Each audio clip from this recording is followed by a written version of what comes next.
बिस्मिल्लाहिर्रहमानिर्रहीम। अस्सलाम वालेकुम। किचन विद कनीज़ में हम आपको खुश आमदीद कहते हैं। उम्मीद करते हैं आप लोग खैरियत से होंगे। तो आज हम बहुत ही मज़े के जो शामी कबाब हैं ये बनाएंगे। इनकी रेसिपी आप लोगों के साथ शेयर करेंगे। ना तो ये चिकन के हैं, ना ही ये बीफ के हैं, या ना ही मटन के हैं। बहुत ही अच्छे, बहुत ही मज़े के ये बनकर तैयार होते हैं। तो आपने वीडियो को फुल वॉच करना है, कोई भी स्टेप आपने मिस नहीं करना, ताकि आपके भी कबाब बहुत ही अच्छे, बहुत ही मज़े के बनकर तैयार हो। चैनल पर नए हैं तो चैनल को सब्सक्राइब कर लें, बेल के बटन को प्रेस कर लें, ताकि हमारी हर नई आने वाली वीडियो का नोटिफिकेशन सबसे पहले आपको मिल सके। तो यहाँ पर हमने सबसे पहले 2 आलू लिए थे, छोटे साइज़ के ही हैं, आप देख सकते हैं, बहुत ज़्यादा बड़े नहीं हैं, दरमियाना सा साइज़ है इनका। तो इनको मैंने छिलका उतार कर वॉश करके रख लिया था। तो इन्हें हम कद्दूकश कर लेते हैं। ये बहुत ही मज़े के आपके कबाब बनकर तैयार हो जाएंगे, बहुत ही जल्दी बनेंगे। यकीन जाने, अगर आपने एक बार बनाकर खा लिए तो आपके घर वालों को सबको बहुत ज़्यादा पसंद आएंगे। तो ज़रूर आपने इस बार मेरे तरीके से अपने घर में कबाब बनाने हैं।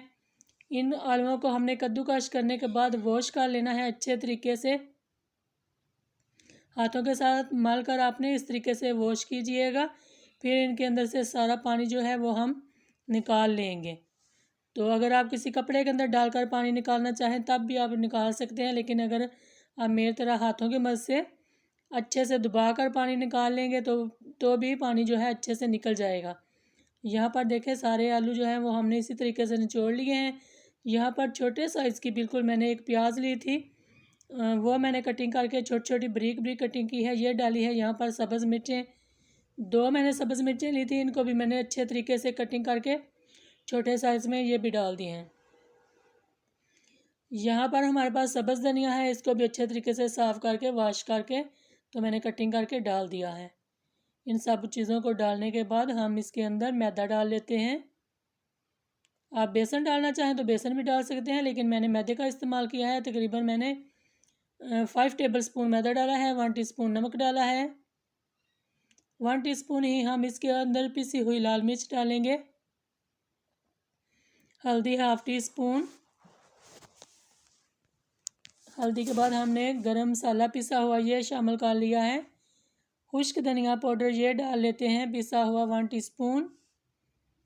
1 टीस्पून ही 1/2 टीस्पून हम इसके अंदर ज़ीरा भी डालेंगे। यहाँ पर मैंने 1/2 टीस्पून इसके अंदर जो है अजवाइन ली है, ये डालूँगी। अजवाइन बहुत अच्छी होती है, हाजमे के लिए काफ़ी अच्छी होती है, और पेट में दर्द वगैरह के लिए भी काफ़ी अच्छी होती है। आपका जो भी आप खाना वगैरह खाते हैं ना, वो जल्दी से हज़म भी हो जाता है। तो ज़रूर इसका इस्तेमाल किया करें। मैं इसलिए बार बार कहती हूँ कि अगर हम सब इन चीज़ों का ख्याल रखेंगे तो जो हमारी फैमिली है वो बहुत सारी बीमारियों से बच सकती है। यहाँ पर हमने अच्छे तरीके से पहले सारे मटेरियल को मिक्स किया। करने के बाद थोड़ा सा पानी इसके अंदर कम था, तो मैंने 1 टेबल स्पून या 1.5 टेबल स्पून पानी डाला है। हाथों को ग्रीस कर लें। ग्रीस करने के बाद जितने बड़े आपने कबाब बनाने हैं उतना ही मटेरियल लेकर इनको हाथों में प्रेस करें थोड़ा सा, और फिर इसको हम थोड़ा सा चपटा कर लेंगे। कबाब की शेप जो है वो दे देंगे इस तरीके से। तो देखें, ये बहुत मज़े के कबाब बनकर तैयार होते हैं। इसके ऊपर एक टमाटर का स्लाइस मैंने काट के रखे हुए हैं, ये लगा लेते हैं। इससे बहुत खूबसूरती आपके कबाब में आएगी। घी को गर्म होने के लिए मैंने रखा हुआ था। तो देखें, बिल्कुल मैंने मीडियम लो आंच पर घी को गर्म किया है,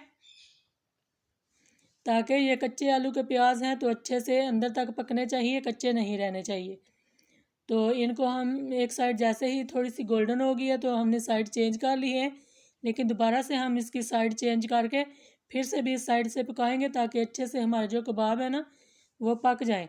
2 से 3 मिनट लगेंगे एक साइड पर, और इसी तरीके से ही 2 मिनट दूसरी साइड से हम सेकेंगे तो बहुत ही अच्छे से हमारे कबाब बन जाएंगे। तो देखिए माशाल्लाह कितने ज़बरदस्त इनका जो कलर है आपको नज़र आ रहा होगा, और खुशबू भी बहुत ही लाजवाब इनके अंदर से आ रही है। तो चलिए प्लेट यहाँ पर हम सेट करते हैं और फिर अपने कबाब निकाल लेते हैं। तो कबाबों को हम स्ट्रेनर की मदद से निकालेंगे, ताकि जो भी इनके अंदर एक्स्ट्रा घी वगैरह है वो निकल जाए। और फिर लेकर चलते हैं प्लेट की तरफ और डिश आउट करते हैं। बिस्मिल्लाहिर्रहमानिर्रहीम। तो देखिए जी, माशाल्लाह अल्हम्दुलिल्लाह, जो हमारे शामी कबाब हैं कितने मज़ेदार बनकर तैयार हुए हैं। इस तरीके से आप भी अपने घर में बनाएंगे तो इंशाल्लाह ताला सबको पसंद आएंगे। वीडियो अच्छी लगे तो ज़्यादा से ज़्यादा शेयर किया करें, लाइक किया करें, चैनल को ज़रूर सब्सक्राइब किया करें और एक प्यारा सा कमेंट करके आपने ज़रूर बताना है कि आपको मेरे कबाब कैसे लगे हैं। अपना बहुत सारा ख्याल रखिएगा, हमें दुआ में याद रखिएगा। तो अगली वीडियो तक के लिए किचन विद कनीज़ को इजाज़त दीजिए। अल्लाह हाफिज़।